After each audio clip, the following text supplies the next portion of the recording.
What's up, bitches? Welcome back to another episode of Positively Uncensored, your favorite reality TV and interview podcast. It's your host, Leah.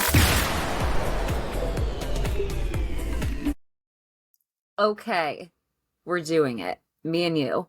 This is my first Patreon video, and today we're going to talk about The Circle. I did a deep dive, a rabbit hole, so to say. And before this, I also smoked. So that's going to make it an even bigger rabbit hole. And I can say this because it's me and you, and we're on Patreon. So The Circle, very disappointing ending episode, if I'm honest with you. I mean, let me preface with, I'm happy for Brandon. If QT wasn't in the race, I would be even more happy just because I wanted QT to win so badly. There's not one player who played as good as her. There's not. Who had strategy on their...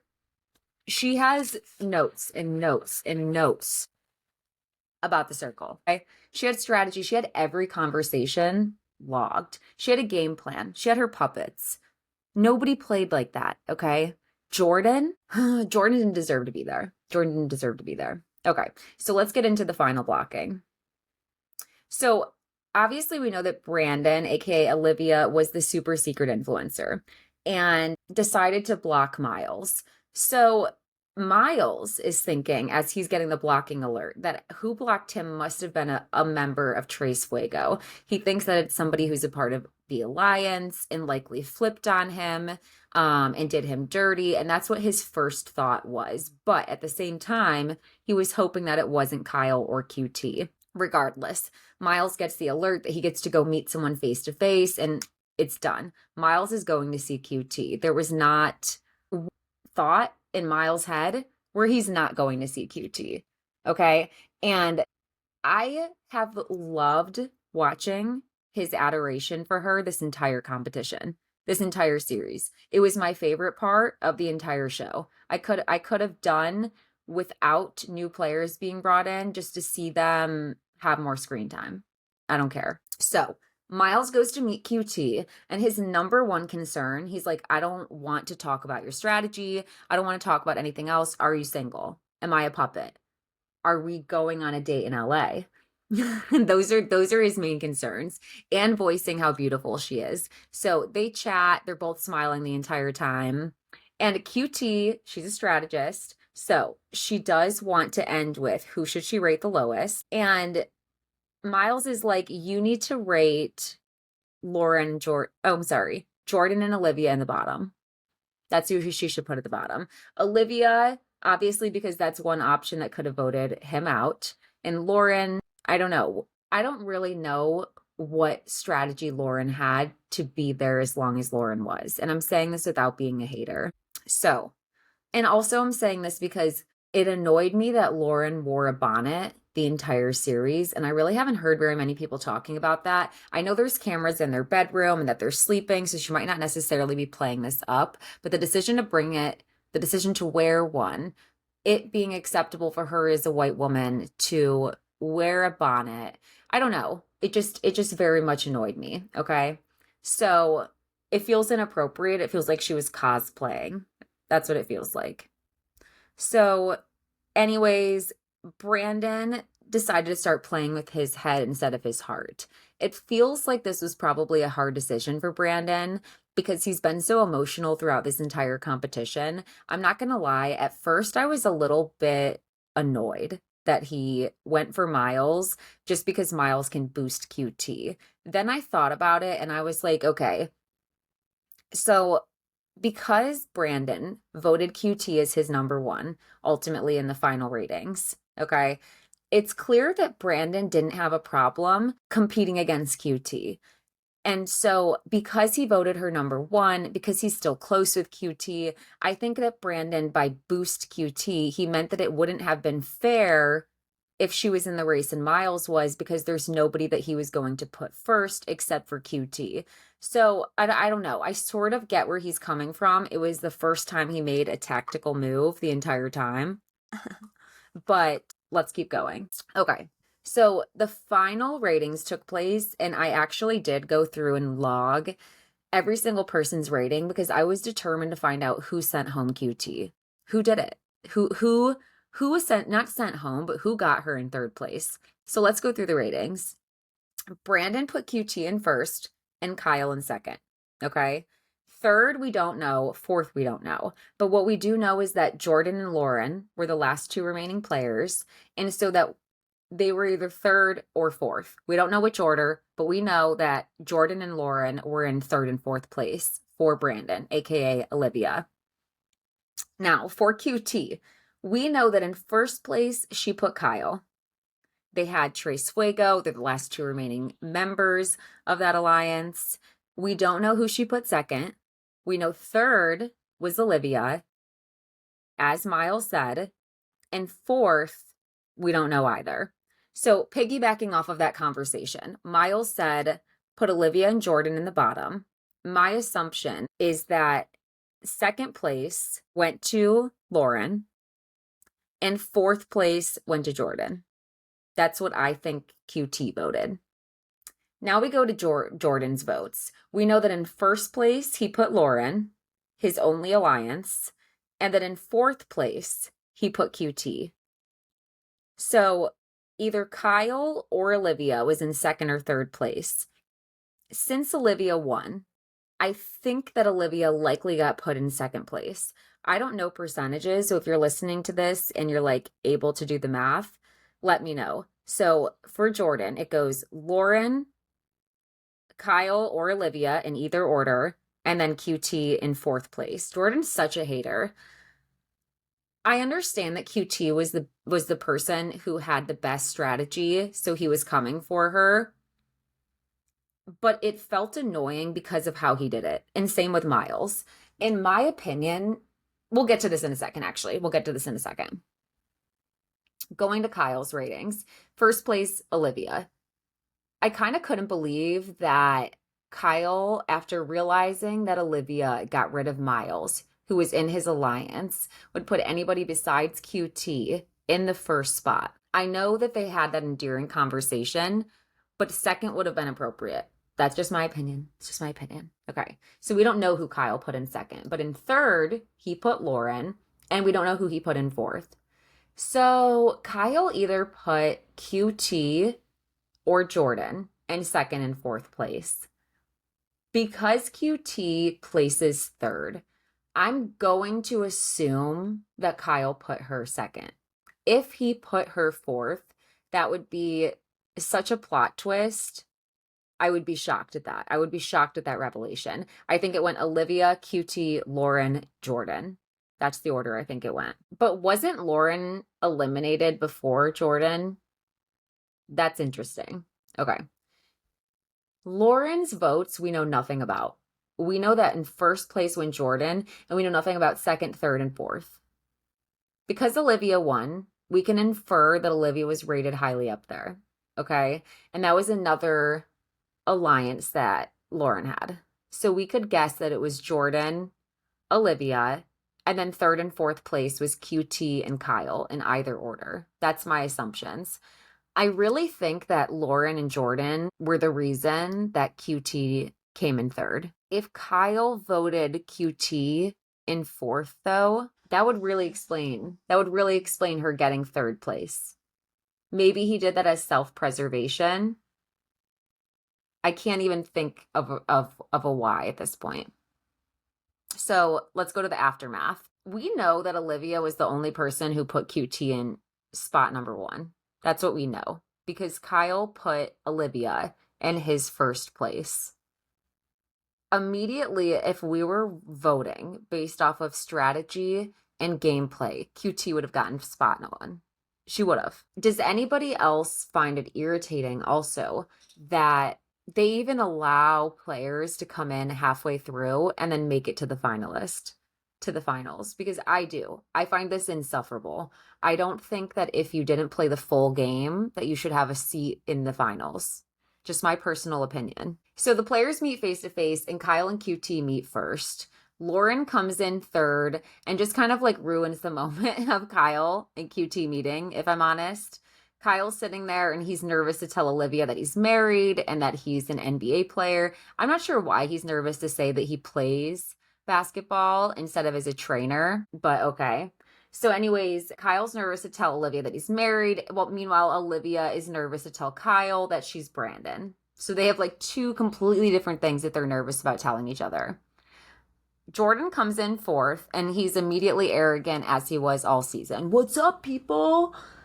Like, dude, we're not excited to see you. You should have been walking in at the same time as Autumn. Both of you should have gone home.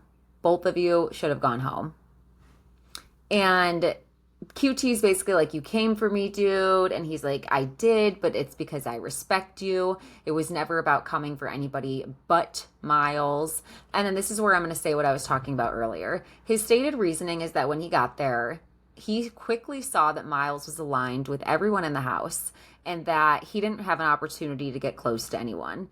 I feel like this is a bullshit answer. And the reason I think that is because, as we see with Tres Fuego, there is an opportunity to have an alliance of more than two people. So it really felt to me like it was more about control and him wanting to be the leader of this alliance rather than actually fit into one, like fit into an existing one. It felt like, given his personality, he wanted to control the room a little bit. He wanted to be able to have a say in things.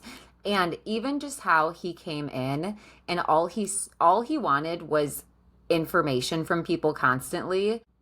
I just don't feel like his answer about why he went after Miles was genuine. I've also not really seen very many people touch on the fact that he made claims that Miles flirted with him.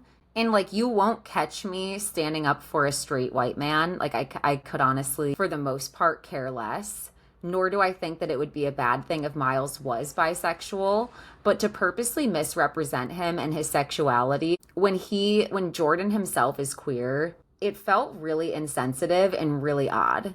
It really did. It really felt like a odd, cruel move because, let's just say that he was and he wasn't wanting to have this conversation yet, or just like, I don't know. Don't speak on someone's sexuality. Don't speak on someone's sexuality.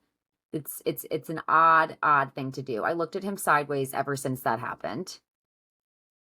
So anyways, his thing against Miles, not sure what that was really about, but it felt like it was more than just not being able to fit it. And it felt like he walked in, had one-sided beef, and just hated him right away. So Olivia arrives fifth and final, and everybody's like shocked, and they're like, oh my God, like, you played the catfish so well. And I'm kind of like, if we're being honest, I don't know if Brandon played the catfish so well. Did Brandon play the catfish so well? There were many times where Brandon was texting back, and I was like, I would immediately know that this isn't one of my girlfriends. There's no emojis. There's no exclamation points. It just, we're not saying things that the girls say. I don't know. The girls, like how Cassie did, she always was trying to be like the first to reply to, and Brandon kind of hung back. I don't know. So they do the ratings. And then also, just to point out too, earlier we see Brandon have like no self-awareness in the group chat, and everyone's like, thank you, Secret Influencer. Thank you for saving me. And Brandon's like, I'm so glad for all of my new friends. And there's like no mention of like, thank you too, which is why Kyle was able to figure that out. And like I said, saying that Brandon played a great catfish game, I don't know about that. If I was in the game, I would have assessed that. However, a point that's important is it's not about catfishing. It's about playing the game well. And his social game was good. Brandon had a good social game. I enjoyed his personality. I'm glad that he won. I think he's very deserving. I resonated with his reason for choosing a catfish, for choosing to play somebody where he can accept these compliments and be seen as someone outside as just like the funny fat friend. I've been there. I've been that friend. People who don't know me and don't know my story, you're not sure what I used to look like in college or in high school, but just people do treat you differently when you look a certain way. So I resonated with him, just wanting his personality to speak for a piece of him and just be seen as gorgeous. And I do think Brandon is gorgeous inside and out. So Brandon also talks about how hard it was for him to not see everyone as people every single time he sent people home. Like, it is a game. We do need to send someone home. But what he was faced with was, I am taking away someone's opportunity at winning $100,000 for them to provide for their family for whatever reason they're here. And that really bothered him. And that's another reason I think that Brandon was deserving to win. Now, is that good gameplay? No, Brandon played with his heart, which makes me wonder, how did he turn on that switch that final episode to play with his head? Is it because of that? Like, it's right there. You can almost grab it. You can almost reach it for his family. I don't know. Okay, then the rest of the cast starts arriving. Cassie comes in first, then Steffi comes in. I would have loved if Steffi did like a gag where she came in dressed up like the Tin Man, or very robotic. Just did some sort of shtick on that. Steffi hugs Olivia like she is related, and they're seeing each other for the first time in 7 years again, and they've known each other their whole life. For some reason, and I've seen the girls posting together, QT, Lauren, and Steffi, which is great, but for some reason, Stephanie's personality was not my cup of tea. I don't know what her astrological sign was, but she was not my cup of tea. Autumn comes in third. Nothing to say about Autumn. People say that they were like ruthless to Autumn. In my opinion, of course, I have empathy when someone is reminded of a situation from bullying. But once again, I would have eliminated Jordan and Autumn immediately, because you guys haven't been here as long as we have trying to figure things out. So you're out. Did they even experience AI? Like, if you weren't here for the AI, like, you're fucking out. You don't even know who Max is. You literally don't even know who that is. You missed half the fucking season. This season had great gameplay. This season had Miles and QT and Brandon. I enjoyed that. This season didn't bring anybody back. This season had no famous people brought in. The finale fucking sucks. Like, I'm going to get to that in a second. But there was no FaceTime call to family, no follow-up, no celebration, no fucking host there to ask questions and do sort of like a 2-in-1 reunion to ask people questions that others want to know. It was just very much like, the winner is Olivia and Brandon. Okay, get the fuck out. We're done paying for this apartment building. We're done with this show. We want to start promoting other shows. And they barely even promoted The Circle. They barely even did. We will watch Perfect Match get so much more promotion. I'm positive of it. So let's do the announcement. 5th place, I was right. It was Lauren. Lauren came in 5th place. So let's scroll back up. Who was I wondering? QT might have put Jordan in 2nd place and Lauren in 4th for that to have happened. Definitely. Yep. QT listened to Miles. I'm rereading my notes. QT listened to Miles. It was Kyle, Jordan, Olivia, and Lauren. That's what she did for Lauren to have gone home first. Had to have been. Okay. Next. 4th place was Jordan. I'm like, thank God, get these 2 people out of here. We don't even need to consider them in the final 3. We don't. And they shouldn't have been here. It should have been Miles. 100% should have been Miles. 3rd place, QT. Who did that? I'm still wondering. 2nd place, Kyle. 1st place, Olivia. Like I said, this is the most abrupt ending of all time. If I were to stop this video right now, that's how the circle ends. Meh. Done. Nothing satisfying to see. The contestants are having to like self-promote themselves and like be engaging. And I think QT has like the biggest following from the show, aside from Kyle, who on TikTok has 1 million followers. But his vibe and his aesthetic is very much posting like inspirational videos. So I'm not sure if Kyle will even switch up his grid. But the fact that they even have to self-promote, like, come on. There was nothing special about the ending of this. I don't know, guys. I don't know. This season was weird. It's like they half committed to this season. And I think I'm going to reach out to Brandon. I already did. I have reached out to Miles' PR team. I'm talking with QT. I'm going to try to talk with those 3 and figure out what was going on this season. And I need to know Who put QT in? Did Kyle put QT in 4th place? Essentially, that's what I want to know the most. What do you want to know? Comment below. Tell me what you thought of this season and tell me if you like this video. Bye.